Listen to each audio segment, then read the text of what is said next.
புச்சி கிராமம் தான் first frame Buchi கிராமம் மறக்கவே முடியாத ஒரு விஷயம். பெரிய பெரிய ஆர்டிஸ்ட்லாம் இருக்காங்க, அப்படியே படங்குது.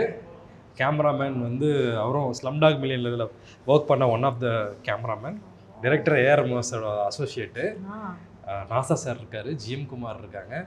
எடுத்தோடனே கிளைமேக்ஸ் எடுக்கிறாங்க. First shot first frame climax scene எடுக்கிறாங்க. ஸோ டேரக்டருக்கு என்னென்னா என் மேலே ஒரு பெரிய நம்பிக்கை, அதெல்லாம் அவனுங்க கண்டுக்க மாட்டான் அப்படின்ட்டு. ஸோ எனக்கு ஒரு சைக்கிள் கொடுக்குறாங்க. ஹீரோயின் வந்து ஊரை விட்டு போகிறா, உலகமே அழிய போகுது. அப்போது என் கூட இருந்த இன்னொரு செகண்ட் லீட், அவர் பேர் மறந்துச்சு, விக்கி. எதற்கு தானே ஆசைப்பட்டாய் பாலகுமாரால் வருவார் அவர். சரி, அது இல்லை, அந்த படம் இல்லை, நடுவில் கொஞ்சம் பக்கத்து காலத்தில் வர விக்கி. ஸோ விஜய் சேதுபதி கூட வரல, கண்ணாடி போட்டு அவர் தான் அதில் செகண்ட் லீட் பண்ணியிருந்தாரு.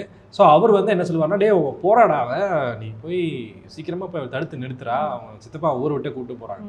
ஸோ சைக்கிள் கொடுத்துட்டாங்க, எல்லாரும் நிற்கிறாங்க, உலகம் அழிய போகுது.